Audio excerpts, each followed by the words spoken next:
دوستو، انسان کو کل عقل بھی مل جائے تو پھر بھی اللہ کی حکمت کا وہ احاطہ نہیں کر سکتا۔ رب کریم کو زیادہ پتہ ہے کہ ہمارے لیے کون سی چیز بہتر ہے اور کون سی چیز ہمارے لیے نقصان کا باعث ہے۔ اللہ تبارک و تعالی کی حکمت یہ چاہتی ہے کہ میرے بندے پریشان نہ ہوں۔ رب یہ چاہتا ہے کہ میرے بندے کسی جگہ پہ بھی دقت اور پریشانی کا شکار نہ ہو، تو اللہ تبارک و تعالیٰ نے راہ اعتدال اختیار کرنے کا حکم ارشاد فرمایا کہ تم اعتدال کے رستوں پہ چلو، معتدل زندگی گزارو، افراط و تفریط سے بچو۔ آج جس معاشرے میں ہم وقت گزار رہے ہیں، اس معاشرے میں ہم اس بات کو سمجھنے سے قاصر ہیں کہ اصل ہمارا مسئلہ کیا ہے۔ ہمارا اصل جو مسئلہ ہے اس کی شناخت ہمیں کیسے ہوگی اور ہم پھر اس تک رسائی کس انداز میں حاصل کر پائیں گے۔ ہم ہمیشہ اپنی آمدن بڑھانے کے چکر میں رہتے ہیں، ایک کام اور شروع کر لیں، پارٹ ٹائم جاب شروع کر لیں، کوئی سائیڈ بزنس اس کا آغاز کر لیں۔ ہماری جو دوڑ لگی ہوئی ہے وہ لگی ہے کام بڑھانے، آمدن بڑھانے۔ حالانکہ اسلام ہمیں یہ کہتا ہے کہ تو آمدن بڑھانے کے چکر میں نہ پڑ، اصل بات یہ ہے کہ تو اپنے خرچے کنٹرول کر۔ تنگ انسان وہ نہیں ہوتا جس کی آمدن تھوڑی ہوتی۔ یہ توجہ کیجیے گا میری بات، یہ قیمتی بات ہے اور گفتگو ساری کا لب لباب ہے۔ تنگ بندہ وہ نہیں ہوتا جس کی آمدن تھوڑی ہوتی ہے، اصل پریشان وہ ہوتا ہے جس کے خرچے زیادہ ہوتے ہیں۔ اور ہمارا جو روز مرہ کا نقصان ہو رہا ہے وہ آمدن کے معاملات میں نہیں ہو رہا۔ بنیادی نقص جو واقعہ ہو رہا ہے وہ یہ ہے کہ ہمارے اخراجات زیادہ ہیں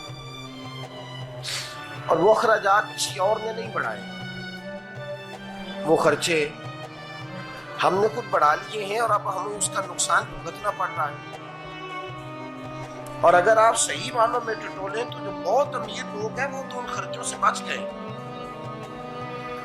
میں نے بہت سارے ایسے خدمات میں شرکت کی ہے، میں بہت ساری ایسی جگہوں پہ گیا ہوں کہ جہاں لوگوں نے بڑا مختصر سا ختم دلایا ہے تو ہو گیا ختم۔ ختم کے معاملے میں کب کسی نے پابندی لگائی ہے کہ اس میں 200 آدمی شریک ہوگا تو تب یہ سالے ثواب صحیح ہو سکے گا؟ کون کہتا ہے؟ یا شادی کے موقع پر اگر سارے بہن بھائیوں کو نہ بلایا گیا تو میری شادی پایہ تکمیل تک نہیں پہنچے گی، اس میں برکت نہیں ہوگی، یہ کس نے فتویٰ دیا ہے؟ معتدل زندگی کا اسلام حکم دیتا ہے۔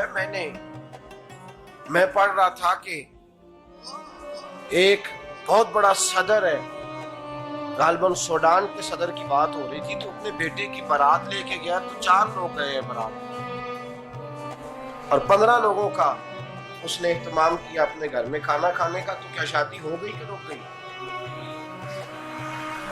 تو بھائی راگ الاپنا اس بات کا کہ بڑی پریشانی ہے کہ سائیڈ بزنس شروع کیا جائے فلان جگہ فلان جگہ فلان جگہ، تو اصل معاملہ یہ ہے کہ پہلے ایک بندہ کماتا ہے تو پھر بھی گھر ہی چلتا ہے، پھر بڑا بیٹا ساتھ شامل ہوتا ہے تو پھر بھی گھر ہی چلتا ہے، پھر منجلا بیٹا شامل ہوتا ہے تو پھر بھی گھر ہی چلتا ہے۔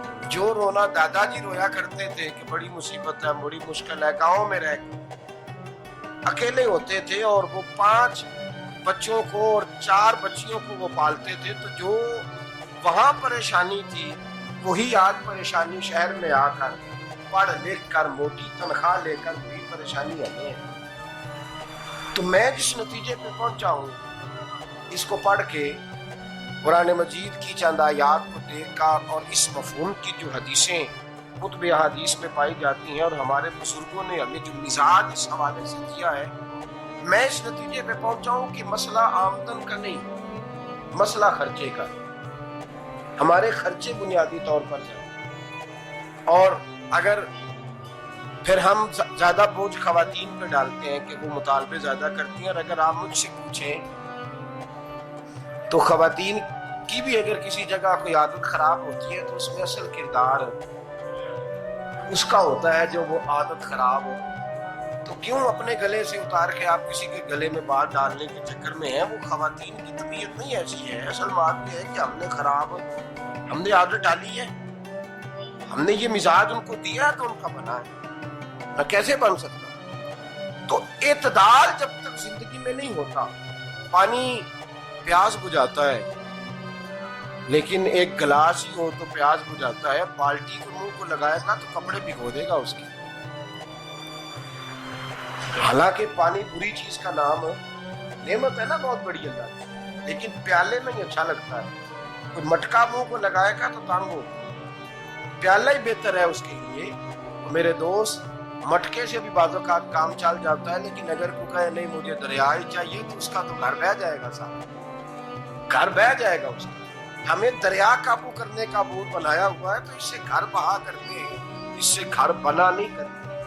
گھر پیالے سے پانی پینے سے بنتا ہے. اگر تو دریا پہ قبضہ کرنے کا موڈ بنائے گا تو گھر بنے گا نہیں, گھر بہ جائے گا. آگ نہ ہو تو کھانا پک نہیں سکتا, لیکن ہلکی آنچ سے کھانا پکتا ہے. اور اگر آنچ تیز کر دی جائے تو جی قرینے قیاس بات کر رہا ہوں, میں عقل سے ماورا نہیں کر رہا. قرینے قیاس سمجھانے کے لیے مثالیں دے رہا ہوں. ہلکی آنچ پہ کھانا پک جاتا ہے اور آگ تیز ہو تو کھانا جل جاتا ہے.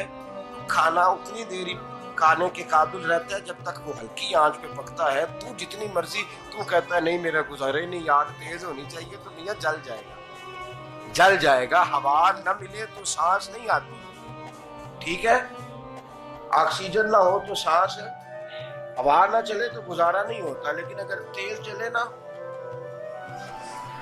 اگر تیز چلے تو آندھی اور طوفان بن جائے تو چھتیں گرا دیتی, جانیں لے لیتی. ہم ہیں طوفان کے چکر میں, ہم ہیں دریا کے چکر میں, ہم ہیں بڑے لاؤ کے چکر میں. تو میاں ہلکی آنچ ہی اچھی ہے, یاد رکھ. اور ایک گلاس پانی کا اعتدال سے ملتا رہے تو وہی ملتا رہے, ضرورت کے وقت وہی بہتر ہے.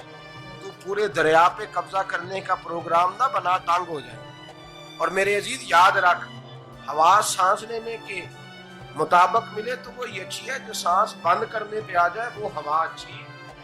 ہم نے چکر چلا لیا ہے کہ زیادہ پیسہ, راتوں رات پیسہ, لمبا پیسہ, یہ پلاٹ بھی میرا, وہ پلاٹ بھی میرا, گجرانوالا بھی, گجرات بھی, لالا موسیٰ کھاری اور پنڈی تک جہاں میں جاؤں میرے نام کی تختیاں لگی ہوئی ہونی چاہیے. اسلام بنا